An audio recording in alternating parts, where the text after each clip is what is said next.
Appalachian Harvest is a food hub located in Southwest Virginia that provides regional herb and vegetable farmers with training, technical support, aggregation, and distribution services, connecting them to retail markets.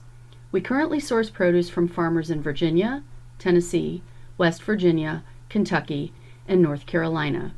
This webinar is made possible by Risk Management Agency 2018 Risk Management Education Partnership Program.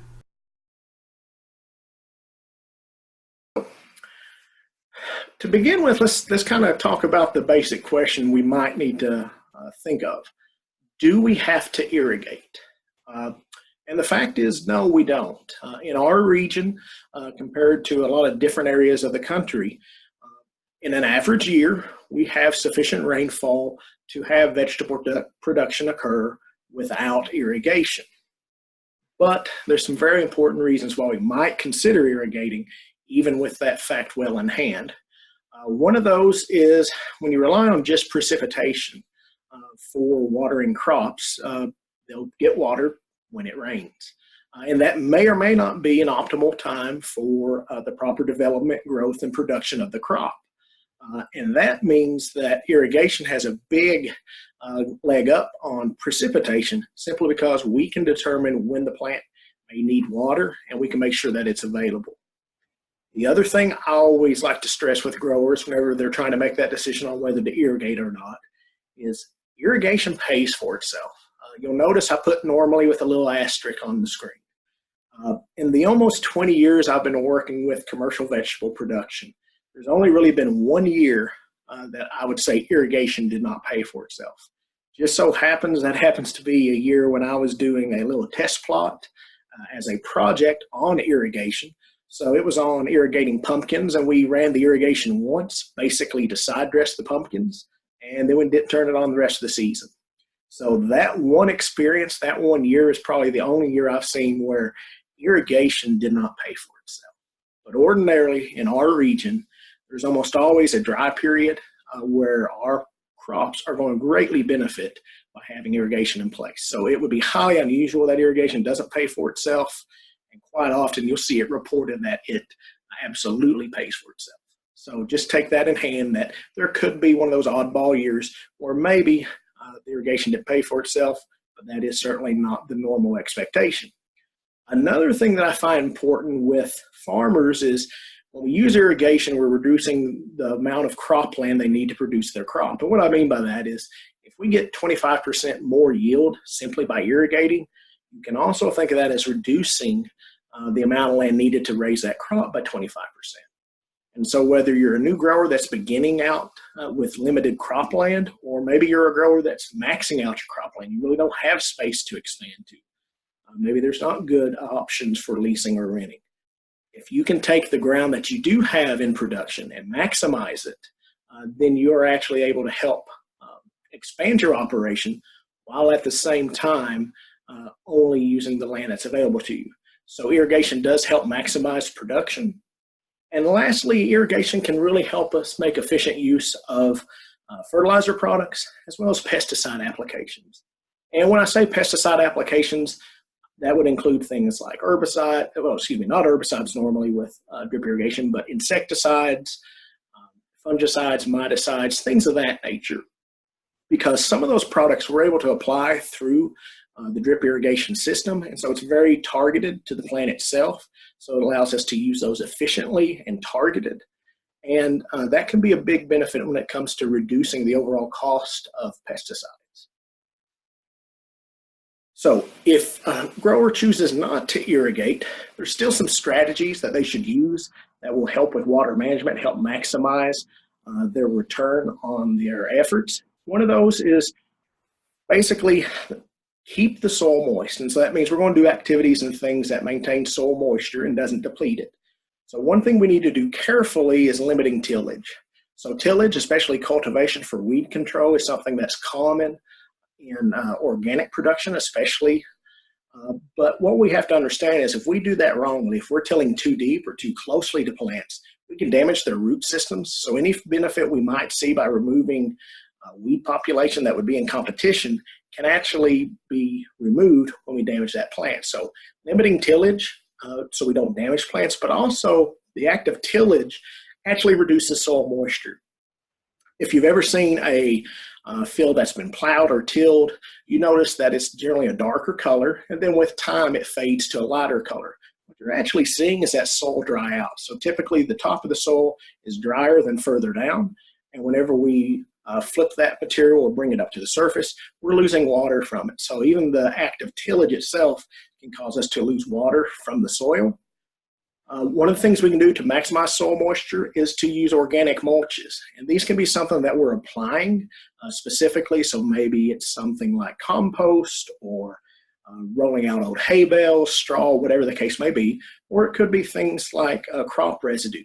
So whether it's a cover crop that we planted specifically to use as a mulch or just residues left from last year's crop, those all can help reduce soil moisture, or increase soil moisture by reducing the loss of soil moisture from the soil because it lowers temperature. Anytime we have a good organic mulch on the soil, we'll see a lower temperature with the soil, which lowers the evaporation rate. So again, using an organic mulch to keep that water in the soil is always a good bet. Another thing that goes hand in hand with that is keeping living plants in place. We never want to see soils just to be bare. Despite kind of what may be our first instinct, when we actually have plants growing on soil, we actually get better infiltration of rainwater rather than on bare soil. Because on bare soil, what we see very often is crusting. And when crusting happens, we actually don't have good penetration into the soil, and so we actually don't get as much water as if we had a plant that was living there at the time. So using cover crops or green manure crops, even when we're not actively growing a cash crop, is really a good plan. And then lastly, and this kind of is an overarching principle, both with soil fertility as well as water, maximizing our soil organic content.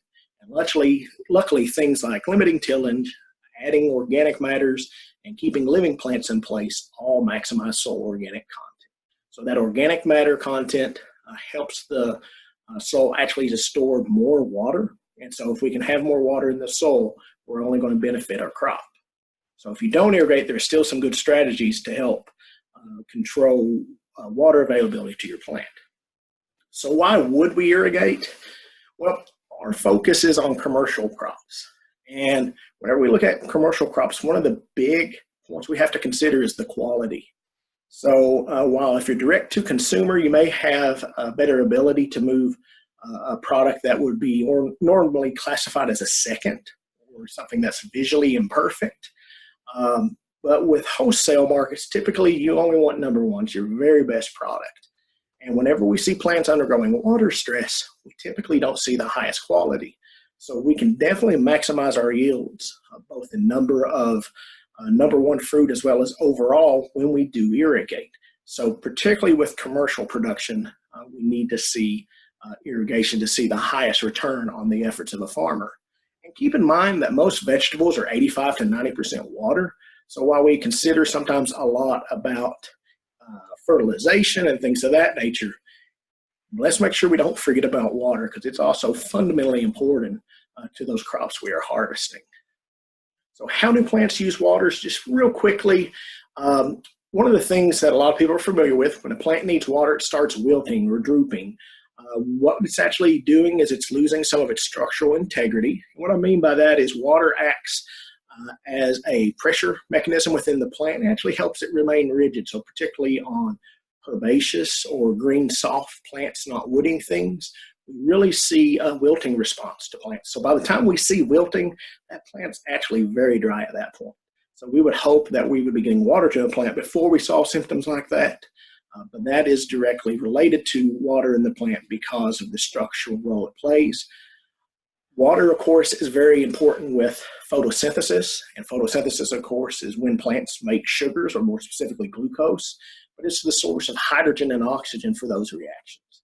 So if you look on your screen there, you see the makeup of glucose, C6H12O6, and both the hydrogen and oxygen in glucose is coming from water. So obviously it's very important for that. Translocation, so the movement of sugars from the leaves like down to the roots, and as well as the moving of nutrients into the plant are all accomplished by water. So making sure that the water is moving in that plant ensures that we're getting nutrients and sugars where they need to go. And then lastly, and this is the one a lot of people think of when they think of how do plants use water, and for good reason, it's transpiration or cooling. Plants will actually lose water out of their leaves, and that's how they keep themselves cool and allow them to be functioning. When leaves aren't getting enough water, they actually start shutting down the photosynthetic processes, and so we actually have plants not growing. And depending how severe that is, we can actually have tissue death and things of that nature associated with lack of water. So definitely having sufficient water for cooling of those leaves allow the plant to both maximize their glucose production and also their yield for us. So what method do we see primarily with irrigation in our region? And that would be drip irrigation, or sometimes you'll hear it referred to as trickle irrigation, and most often with plastic mulch. From time to time, there may be a crop that we see drip irrigation or drip tube used without plastic mulch, but for the bulk of the commercial vegetables that we grow in our region, we see drip irrigation with plastic mulch. And there on your screen there, you see a farmer laying both plastic and the drip tape. The drip tape is in the black spool on top of the layer, and of course you see the plastic down below it. What happens is this bed shaper and plastic layer, it shapes a bed, lays the plastic, buries it, and at the same time places the drip tape underneath the plastic. So basically, whenever we do use plastic mulch, in our region at least, you're basically required to also irrigate because that plastic mulch is impermeable to rainwater. And so you're not going to get but a little bit of infiltration from the side. So if you try to use plastic mulch without using irrigation underneath it, you're not going to have good success. So we see that the two go hand in hand in our region. We like drip irrigation for a number of reasons. One of those is it's very efficient, particularly when we compare it to other methodologies of irrigation, because it's targeted. And so that means we have to use less water than if we use another method. So that's a good thing for us. The second thing that we see often is fewer weeds between rows whenever we're targeting this irrigation water placement. That doesn't mean you don't have weeds between the rows with drip irrigation. Obviously we do. That's one of the challenges we see with organic production sometimes is how does a farmer control those weeds? But if we were to be placing water in those rows for the weeds to use, we would actually see an even worse situation than we might ordinarily. So it does deprive weeds of an extra source of water. In the same vein, because we have that between row space remaining dry, means we can actually get equipment in there. So there's any number of different diseases or insects that we should be controlling through application of pesticides. But what happens sometimes is we see wet weather, or if we were trying to do overhead irrigation, we're going to have periods where we've wet the ground and we can't get equipment in there. And so by having that drier space, we get better access for our crops to do the activities we need to do, whether it's harvesting, pesticide applications, etc. And so that directed irrigation, again, prevents us from having wet rows when we otherwise might not. The good thing about drip irrigation compared to some other methodologies for application of irrigation water, it doesn't require a lot of pressure. It's not high pressure. In fact, you're much more likely to have a problem with too much pressure in the field than not enough. And so we're only talking 8 to 10 PSI. And if you go much higher than that, it's pretty easy to start blowing drip irrigation lines, which we'll talk about in a little bit. And another good factor that I think is really important considering on the wholesale level, if you're having to do a GAP audit or a GAP certificate program, or even just with FSMA, the Food Safety Modernization Act and the produce safety rule with that, is that we're not having direct application onto the product we're harvesting unless we're talking about a root crop. And that comes into play when we're talking about water quality and food safety. If we don't have that direct interaction, direct contact, we have a little bit more leeway on what water we can use. And so that's an important aspect on drip irrigation that's really coming to light now that we're beginning to see the GAP as well as FSMA requirements on the farm. There are some common water-related issues that we can deal with good management of irrigation. One of the very common ones we see on tomatoes as well as on peppers is blossom end rot. And while it's technically a lack of calcium in that fruit that causes that damage, what we're really talking about is a lack of water getting to that fruit, because calcium is moved by water. It's a mass flow nutrient. And if we don't have even delivery of water throughout the season to that fruit, what happens when we get this up and down dry cycle with water is we get big burst of growth when we get water into the system, and there's not enough calcium present to actually essentially glue those cell layers together. That's how calcium functions in the fruit. And then we get the collapse of those cell layers and that distinct blossom end lesion or darkening, as well as sinking of the flesh. We can also see that on peppers, and it occasionally can occur on others, but tomatoes and peppers are typically the one we normally see. We can also see issues with blossom drop, where essentially because there's a lack of water in that plant, those blossoms start getting overheated, as well as the plant just thinks, well, now it's not the time to reproduce. So they'll actually just drop their blossoms rather than allowing them to be pollinated and grow into that harvested commodity. So that's something we have to be aware of when we have lack of water. And leaf scorch, this is actually a picture, obviously, from the Japanese maple, but we can see this in any number of vegetable crops where a lack of water actually leads to the death of leaf tissue, which that's a negative thing because that's where we produce that glucose, the sugar for the plant, the energy source. So if we're losing foliage on a plant, we're not able to maximize the energy production and by extension, the harvestable yield. So all of those sort of maladies can be dealt with irrigation.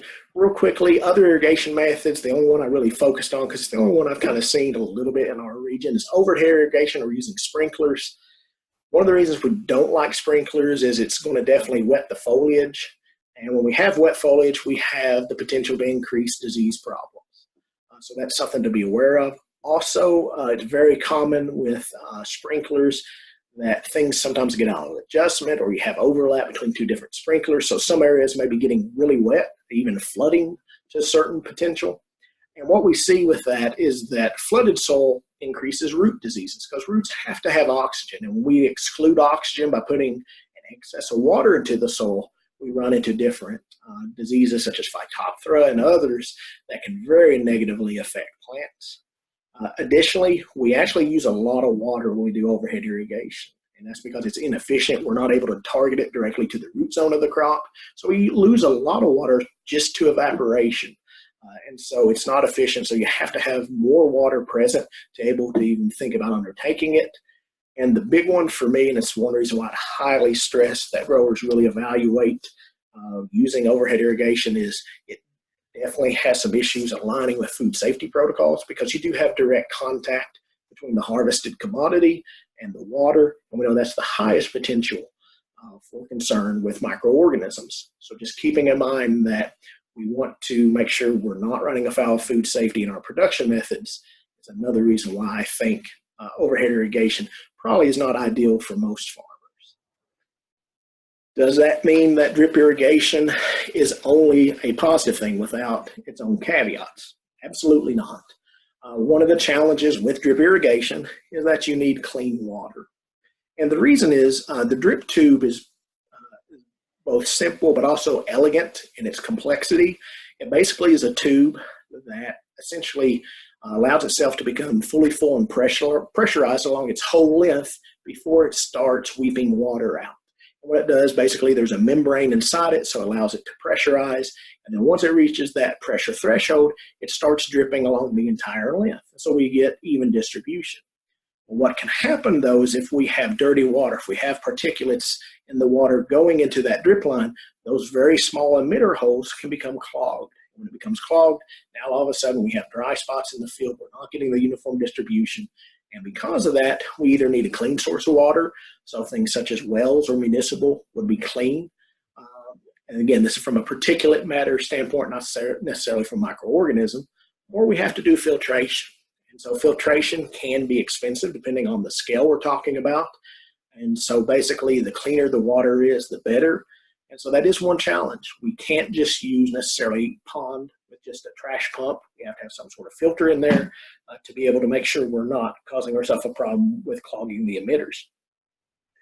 Next, and this is something everyone I'm sure is wondering about if you're in production, what sort of cost are we talking about?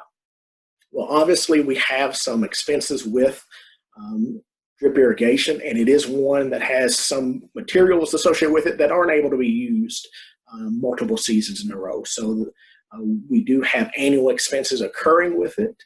That being said, we'll look at some of those numbers, some averages, so you can have an idea what that looks like. But there definitely is an input cost associated with it. The other thing is it requires labor. And so we see a lot of our larger growers actually looking at automation. And last year there was a really interesting presentation by a grower in Kentucky. He's large, over 100 acres, but by switching to automation for controlling his irrigation, where valves are turned on and off by a controller, which basically is kind of like a timer, he was able to essentially more than pay for the cost of that automation in just one season because he was able to reduce the labor that was normally associated with it. Obviously, smaller growers are probably going to be putting in the labor rather than looking at automation, but it is something that you have to understand does come with a labor cost. So if you're trying to maintain the smallest employee number possible, or maybe it's just you and family, when you start using drip irrigation, it will require management time. So just be aware of that. And the other thing is drip irrigation itself is damaged by rodents and insects, particularly because we use fertilizers through it. The salts can accumulate in the line somewhat, and that attract chewing rodents. So moles, voles, mice are very common, and insects, different grubs, and things like that. Crickets will chew on drip irrigation tubes, and when you have that, when you have a hole happen in that line, suddenly you reduce the magic of that drip line because now it doesn't build pressure. We just have a big leak, so it's something that you do have to inspect and repair as needed. So again, it's not that drip irrigation is just so easy to use and without anything negative, but it's still a very good investment choice for farmers. So if we're looking at using drip irrigation on the farm in production, there's a few things that basically every system has is kind of like the 10,000-foot view, a water source. Now, depending on your water source, you may need a pump, but again, we don't need a high pressure pump. We'd much rather have higher volume than pressure. So keep that in mind when you're looking for pumps that you may be able to get by with something smaller than what you might think.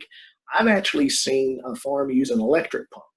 They were pulling from a creek nearby a barn, so they were able to actually use an electric pump rather than the typical gasoline pump we see on most farms. That was interesting. It worked great. So it may be that an option like that might work for some situations. But again, pay attention to the pressure you're getting out of that system because you may actually have to put a pressure reducing valve in it. It's much more likely, again, that we'll see overpressure rather than underpressure at the field. So recognize that and kind of plan for that in the back of your mind. You also need a backflow preventer if you're going to be doing any sort of fertilizer or chemical injection. What a backflow preventer does is prevent water flowing backwards into the source. So whether it's a well, creek, or municipal source, typically these are required by law if you're dealing with a municipal source. And so it is important, and they are something that are readily available through most irrigation suppliers as well as most home improvement stores. So it's not something that's hard to find. They're rather simplistic, but they work very well. You probably need to have some sort of fertilizer or chemical injector. Even if you're an organic production operation, there are fertilizers that you can put through the drip irrigation. So having an injector gives you some options on fertility management. The other thing to talk about, and goes back to what we mentioned earlier, a water filter. There's basically three classes of filters out there that are used with drip irrigation. Screen filters, disc and sand, or media. Sometimes you'll see the sand filters referred to as media filters. The screen is kind of the least robust of them. It's for your cleanest water sources. So you may use that on something like a well or even a municipal source just to capture any sort of particulates that may be in there or may be introduced through the fertilizer injector. A disc filter is a good beginning point for most commercial operations that are pulling out of surface water, so like ponds or streams. It's not as good of a filter as a sand filter, but it does fairly well. Sand filters are absolutely the best standard out there for water filtration and drip irrigation, but they're also the most expensive. So again, we see most smaller growers start with something like a disc filter or even a screen filter, and then as they expand, possibly move up to those sand filters. But water filtration is important, so we do not clog those emitters in the drip line. And the other thing is a distribution network. This is basically sometimes referred to as headers or lateral lines or things like that. These are basically what gets your water directly to the field and allows you to tie in the drip tape. And we'll look at these in a little bit of detail, not a whole lot, because there's a lot of different options. You can use rigid metal pipes. There are vinyl lay flat pipes, as they're called, or there's vinyl stiff tubing. There's any number of different piping methods that are used to accomplish this. All of them have their pluses and minuses, but there are some very cost-efficient ways to establish a header or distribution network for your water source. One quick comment or two on injectors. This is a very common Mazzei-type injector.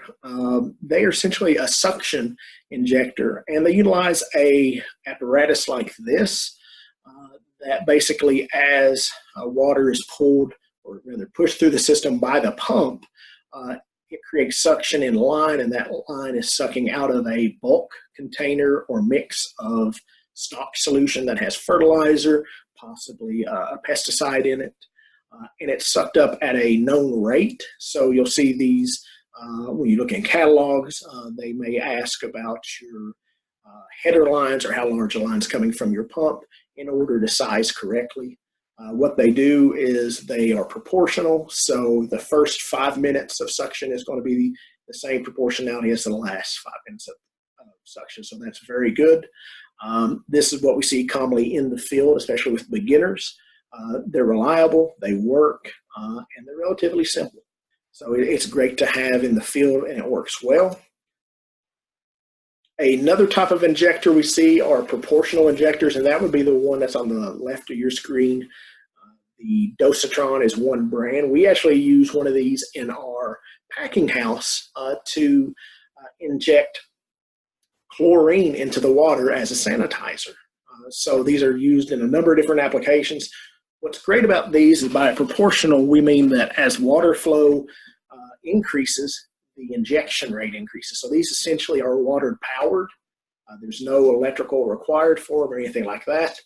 And as your flow increases, the proportionality increases. So whether you're using it at a low volume or a high volume, you're always getting the correct concentration of product, fertilizer, or in our case, sanitizer in a wash line water. And so they're very useful. On your right, you'll see a little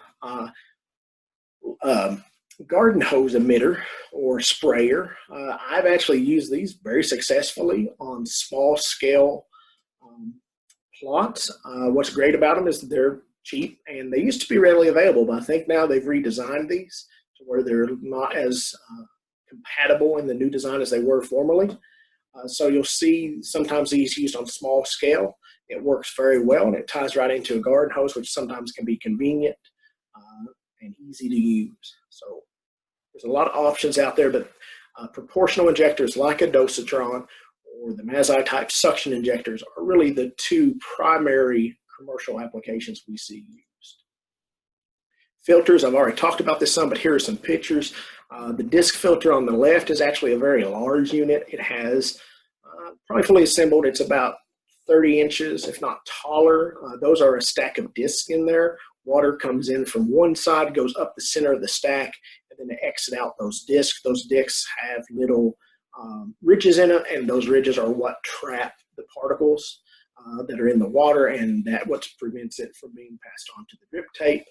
You can see there the green that is attached on either side is actually header line, or in this case it was a green lay flat type hose that we were using, and you just use hose clamps to attach it. So it's very straightforward, quick and easy to use, and very commonly seen on the farm. Sand filter, you notice they're larger. It's not something you're going to easily carry around yourself. It's not uncommon to see them stationary on a trailer out in the field because of that. But they, again, are an excellent filter, very much top of the line, but may or may not be appropriate for your operation, just depending on your size and complexity. So to talk a little bit on how you set up an irrigation system, I wanted to use this picture. Now this picture comes from Penn State Extension. So it's actually for building a home irrigation system for like a home garden. But the functional elements are all here. And what I liked about it, I can kind of show everything in one shot, which is hard to do on the farm scale. Because on the farm scale, typically your water source is far away, your filters may be nowhere near the field, but everything in this was nice on one picture, so I thought I'd use it. And we'd actually go through and use this just as an example of what we can do in our commercial scale too. So if you look kind of in the center, you see the hose bib there where the garden hoses are attached. Coming off of that, it goes into a filter. That's the black semi-perpendicular object you see. You also see behind it there is a backflow preventer. In front of it is actually a pressure reducing valve. So again, I mentioned it's much more likely to have too much pressure at the farm rather than not enough. So pay attention to what your pressure is when you're installing these systems, because again, if you're getting 20 psi, you're going to blow lines. I've actually before on a small plot scale been able to blow a header line, a poly line like these that you see on the screen, just by using the pressure from a garden hose. So sometimes it doesn't take as much pressure or as much water flow as you think to build too much pressure for these systems. And then as you see here, they kind of have two separate zones, one to the left, one to the right. That's great because we see that a lot in fields. Lots of watering systems, irrigation systems aren't big enough to water every field, so you'll see farmers zone them off. They only do portions of a field or fields, and so they'll put in valves to be able to turn off part of it, depending on what needs watering at that time. So again, this is a good basic idea where you have your water source, you have backflow preventer, you have a filter, and then you have a pressure reducer, and you see the basic ideology of a distribution network or distribution system with header lines. From another angle, here we see the system now with drip tube actually installed. They actually have some running under plastic as well as some above ground. Again, this is a home garden example, but again, you see the idea where you have this header line and all your drip lines come off of it. Those drip lines are connected to the header lines by various fittings. Primarily what you see used are ones in the center right picture. Specifically the one in the center connects strip line to a header tube or header line. The one to the left of that is actually a repair or a splicer connector. And the one to the right of it is a splicer connector with a valve cutoff. The valve cutoffs are more expensive whenever you look at these fittings. They do come in handy because if you have to repair a line or something like that, you can actually shut it off, make the repair, and most of the time you don't get too wet. If you're trying to splice a line with irrigation running, it's a difficult thing to do. So rather than have to shut off the whole system, you can actually just cut off that line, quickly repair it, and get it back running again with the minimal effort. On the left of your screen, you'll actually see a punch that's utilized with that center coupler. That punch actually is what punches into the header line and allows you to insert that. And so just the pressure holds it onto that center line. Some couplers will have a threaded cap that also push back on the line, try to make a more positive seal. Both kinds work equally well, I think. I don't think one is necessarily better than the other, but you do see a little bit of differences in the marketplace. Here's actually an example from this season. What's good with this one is you get to see that coupler or repair connector in use. In this case, the farmer was actually using weed eating to control weeds. The plastic is off screen in this picture. It would be to your left. And so there was area between the header line and where the plastic began, and they had used a weed eater to come through, knock down some weeds. In doing that, they also hit the drip line and they had a leak. And so they had to splice it. You'll see on the right-hand side a gated valve with a shutoff. So we got that same drip to head connector that we saw in the picture. It's not visible because it actually is connected. And then that shutoff valve, again, that gives you some flexibility if you might have to turn the line off for a repair or just to vary the amount of irrigation or where irrigation is going. One thing I always like to mention when talking about irrigation is while they do sell them, and they're not a bad thing, you actually don't have to buy end caps for drip tape. The easiest way to close them is just to cut off about a 1-inch piece, fold the tape over several times, and then flip it over. You get just as positive of a seal as you would with any end cap, and for basically no cost. So it's not that you can't buy them if you want to, but it certainly isn't a necessity. So this is something I always like to share with producers, that there are some ways to save a little money, but still end up with a good result.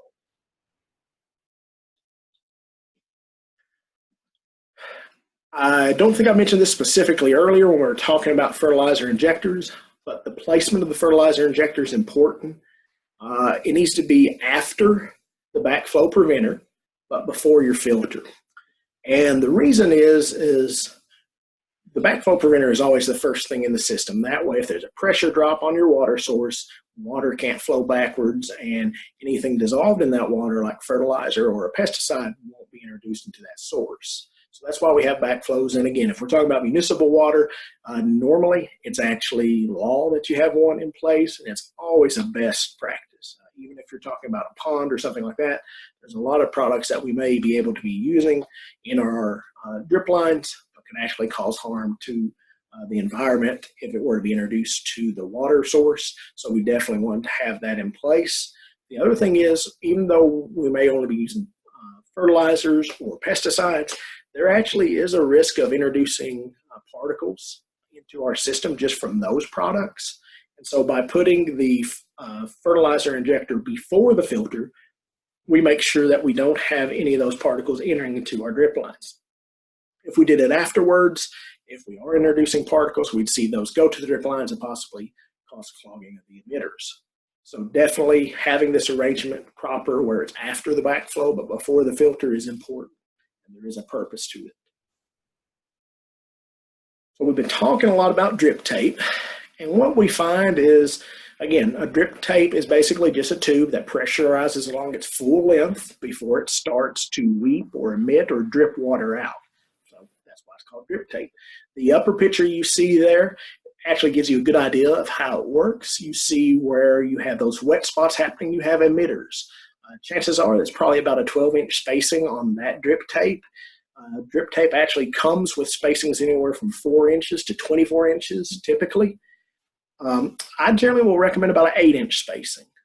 Some growers like 12-inch. I think depending on your soil type, particularly if you're a sandy soil, 12 inch is really probably not ideal. I think even 6 inches can be a good choice. If you've got very sandy soils, definitely I would look at 6-inch spacing, perhaps not 4-inch. And the reason we talk about the spacing is best explained in the picture you see in the bottom left.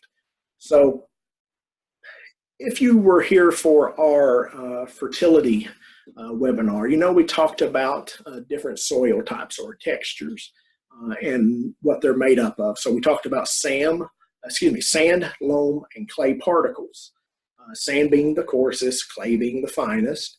And what happens is we see water movement differences in those. So sand doesn't hold on to water well, so it percolates or goes down very quickly, but it doesn't move side to side a lot. So we don't see a lot of infiltration or lateral movement. Loam is kind of in between. It goes down and it goes side to side. There's some lateral, but it's not super great in either category. It's a good happy medium. Clay, on the other hand, doesn't penetrate deeply, but it has good lateral movement. And what happens is, depending on our soil type and depending on our emitter spacing, we can get pictures like you see on the very bottom where we get these pockets of wetness and dry in between. If we have plants sitting in those dry spots, we hope that they grow a large enough root system to hit those wet spots. But we don't know that they will, or how long will it take them to do that. So because of that, when we have our emitter spacing too wide, based on our soil type, we get those dry spots, which is just simply is not good. The other thing is, if we have dry spots like that, there's going to be fertilizer in there that's not getting to the plant because it's not able to move with water. So we talked earlier about some nutrients are moved specifically in the water only. And so if we don't have water interacting with that area, any fertilizer or natural fertility there in the soil is not able to be accessed well. So that's important. When we get proper spacing, what we see is a uniform wetness across that soil profile. And that's what we want. We want a plant not to have to grow too far before it hits water. Whenever we're using drip irrigation, and particularly on a raised bed with plastic mulch, we have a very artificial type environment. It's not like what we see out in nature. And because of that, we want to make sure that we're supplying what that crop needs to survive and thrive. And that's a readily supply of water available to it. And so getting our emitter spacing right, and again, in my experience, on a lot of soils, 8 inches is very good. That's something that it's good to talk with your supplier. A lot of irrigation suppliers have a lot of experience. If you have questions on this, it can be a great source of information for you. But again, looking at that emitter spacing is something that is important. So what sort of costs do we see? Generally speaking, if we say that an acre consists of 7,200 row feet of raised beds, 6 foot on center, we'd be looking at $500 per acre or less. This would be for drip tape, that's probably about an 8 mil, or we're talking about the thickness, and a plastic mulch, that is about 1 mil. Both of those are on the thinner side of the materials, but that's what typically used for annual crop production. If we were talking about stuff that was going to be down longer than one season, it would actually increase the cost. But for an annual crop, we're looking at cost of around $500 an acre. More often than not, a little bit less than that, but it could be more depending on shipping cost or your proximity to the source. And then we also have to consider that we have fittings, things like the filter and the injector. Those may cost $400 to $500. Again, just depending what you have to purchase, what filter specifically is best for your application. The good thing is most of those are all reusable. So they're not something that annually you're going to have to buy every year, unlike the drip tape and plastic mulch, which we do not reuse. And of course, don't forget in your estimated cost, if you have to purchase a pump and the cost of running that, or if you're going to be sourcing from municipal water, what your water bill might look like. Most water sources or municipal providers have a break for large volumes of water.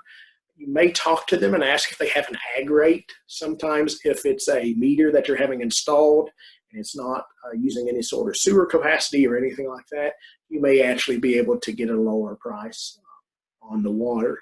So just talk to your water provider and see if something like that may be possible for you. But again, when we think of drip tape, we typically think $500 an acre will do it, and then your fittings a little bit more, and filters and injectors typically are a one-time or once every several years expense. So that's a good thing. The big question with irrigation, and the thing that most people I think would worry about if they're starting out, is just how much do we irrigate? How do I know I'm getting enough water to those plants? And is there some way to figure this out? There's a lot of complex ways to look at water. We can talk about evapotranspiration rates out in the field, and there are actually ways to use some different equations, some different calculations to figure that out. I'm going to try to approach this from, I think, a little bit simpler direction. That's using kind of a rule of thumb. And then based on that rule of thumb, figuring out some more specific things. So generally speaking, we say that most crops need about 1 inch of water per week. What that would equal on an acre basis, about 27,000 gallons, actually just a little bit more than that. And ordinarily, when we look at a field that has raised beds and plastic laid in it, we're not literally cropping the entire 100% of the surface. So if we say we're only cropping about 50% of the surface, and in some cases that may be a little too much, in some cases maybe a little too little, but again, we're just kind of getting a rule of thumb. If we say we're doing about half of the surface, that would mean we need half of that 27,000 gallons or 13,500 gallons per week. So what does that really mean when it comes to running the irrigation system? Well, let's say we're using a drip tape that has a flow rate of 0.67 gallons per minute per 100 square feet. So what the flow rate is basically the leak rate. How much is being emitted on that drip tape, in this case per 100 row feet.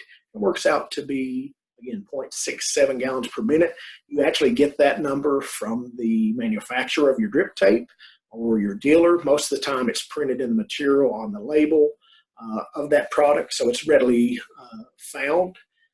So looking at, again, that 7,200 row feet per acre, what does that work out per acre in gallons per minute? It'd be about 48 gallons per minute. Now, since we know what we are putting out per acre per minute, now if we want to know how long would it take us to run that system to get to 13,500 gallons, then we just do a little division and we end up with 280 minutes, or about 4.6 hours of irrigation needed weekly. And again, we're talking about just a rule of thumb here. It's a jumping off point for us to move forward from. So in this case, with this particular drip tape, and it does vary with drip tape, and I will say you have to make sure that you're operating it at the pressure it's intended. So most drip tape functions properly at 8 to 10 pounds PSI. So if you're above that or below that, that obviously is going to affect your flow rate. So make sure that you are utilizing a pressure gauge somewhere in your system and examining what your pressure looks like so that you can confirm that you are performing as you expect. So even though we have that number and we might start implementing an irrigation program based on it, we still have to confirm it. So again, going back to what does your soil look like? What are we actually seeing in the field? The only way we know how to do that is actually digging into the bed. So we'd actually be irrigating, and then once we're done, we go out and we start digging down. And generally speaking, we want that top 8 to 10 inches to actually show that there's water there. And again, we're not wanting water necessarily standing there or things of that nature. But you know that, if you're able to form a ball with the soil and it holds together and things of that nature, you're probably in the neighborhood of where you need to be. When we're talking more like with clay or loam soils. But again, if you're not finding water there, if maybe you're finding a very distinct where the top couple of inches are wet, but you don't see anything further, we probably have to look at increasing our period of irrigation. One thing to pay attention to is we are looking at only the top 8 to 10 inches. 85–90% of the roots on any given crop are not going to be any deeper than 10 inches. There's some that may send some a little bit deeper, but again, the bulk majority of the roots we're dealing with are going to be in those top 8 to 10 inches. And so that's why we want to focus our efforts there. Previously, even 15 years ago, you could go to a production seminar or training, and they would talk about looking at water like a checkbook and a savings account, where you had your upper area was your checkbook and you could store water in the savings account for later use. More and more research that's being done now and in the last several years is kind of actually putting that idea aside. They're showing that focusing on the top 8 to 10 inches and maintaining a good, consistent level of moisture there is more important than trying to get water deeper for some future use. And we'll talk about some of the reasons why we want to have some caution on just how deep we're actually irrigating, because some of the negatives that can occur because of it. So one thing to understand is we've got this rule of thumb, we've dug down, we see that, okay, our frequency of irrigation is working, but there's things that we have to take into consideration more than just the rule of thumb. And one of those is that water demand varies based on plant maturity. So when you transplant, irrigation is very critical. That's why most mechanical transplanters have the ability to actually water the plant as it is planted, or that transplant as it is planted. We need that water to establish that plant, let it start growing. But the actual volume we may be applying during that period can be low. So again, even though it's a critical time for water, the volume we have to put out there because the plant is small and not using a lot may actually be low. So understand that maybe what's sufficient early on for a crop may not be as it matures. Specifically, a larger plant is going to lose more water through transpiration. Also, as these plants are aging, as they mature, they're using more water for things such as setting fruit or growing fruit. And so we see a greater demand in that period. So always remember, again, another rule of thumb typically is that as the crop reaches maturity, water use increases. And again, Critical periods do vary from crop to crop, but by and large, when we start seeing flowering, fruiting happening, that's when we see the highest demand of water for that crop. Just to give you an idea of some possible crop water demand, sort of, what is a crop that uses less water, what is a crop that uses more water. Here we can see a number of different crop commodities, and based on that crop, you'll notice that some of the ones that are utilizing the least inches per acre over their growing season are also ones that are the shorter period between planting and harvesting. So it makes sense the crops that remain in the ground longer are going to actually require more water. But you'll see there the critical times associated with irrigation, and for a number of them, it's from flowering to fruiting is kind of the highest demand period. For others, it may be establishment or emergence of the crop. So just keep in mind there is some difference from crop to crop, and you don't necessarily see even demand over the life of that crop.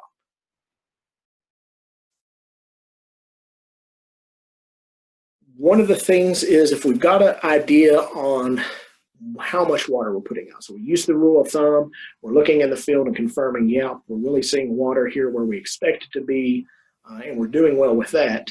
Well, how do we put the water on there? Do we want to just do a single irrigation, put a lot of water on at once? Do we want to break that up? And what we find, it goes back to maintaining an even condition of wetness within that soil, even availability of water.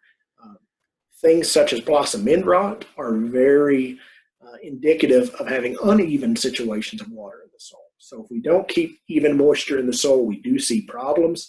And what most research is showing us now is that a heavy irrigation can actually push water and flush nutrients below the root zone, which means it's not doing the plant any good.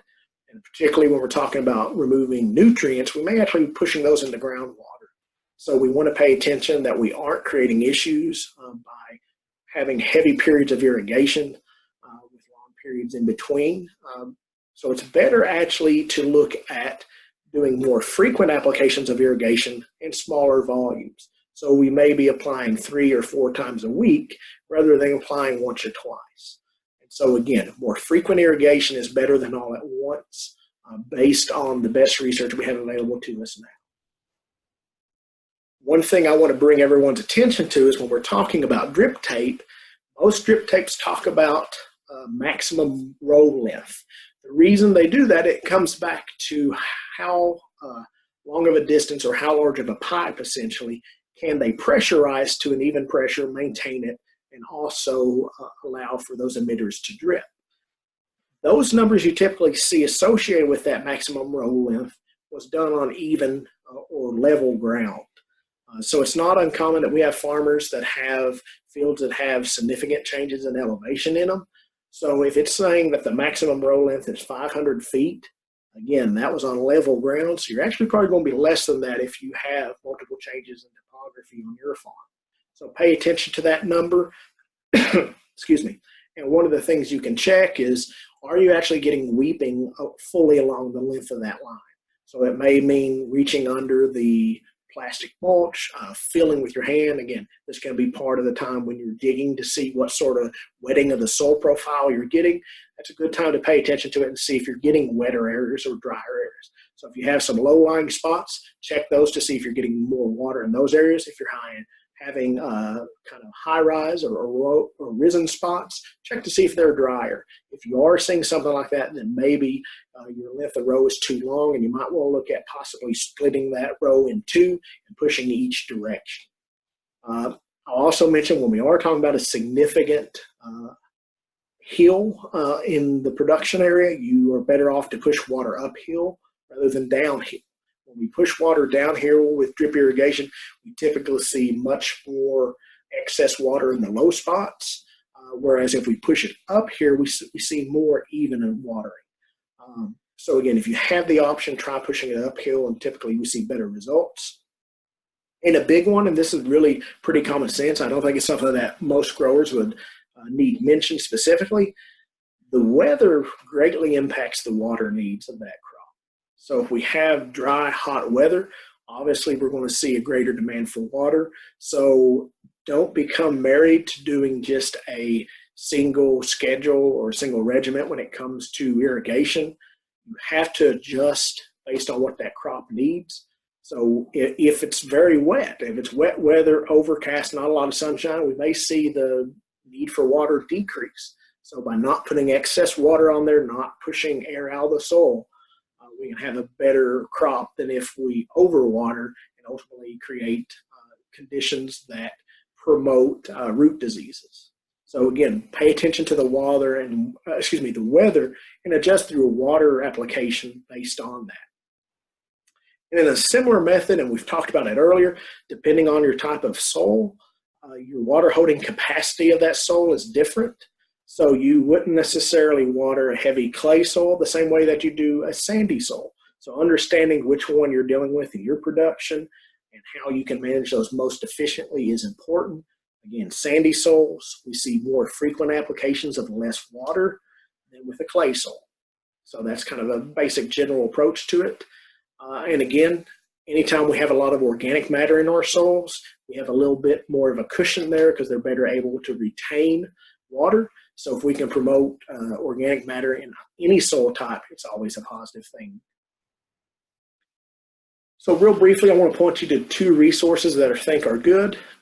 You've seen these before if you've been on some of our other webinars.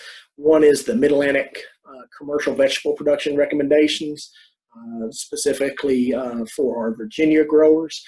This manual has all the production information, including sections on irrigation and fertigation associated with crops. It's really good. Likewise, our Kentucky growers can find the Vegetable Production Guide for commercial growers. It similarly has the same type of information. Both of those are available online, or you can speak with your local cooperative extension offices. They should be able to help you locate a copy. I'll mention to me when I look at irrigation, specifically drip irrigation, we find that drip irrigation allows us to maximize vegetable production and allows us to most efficiently use water. But it does require both financial investment from the grower for the physical system, as well as a management effort to maximize its potential benefits.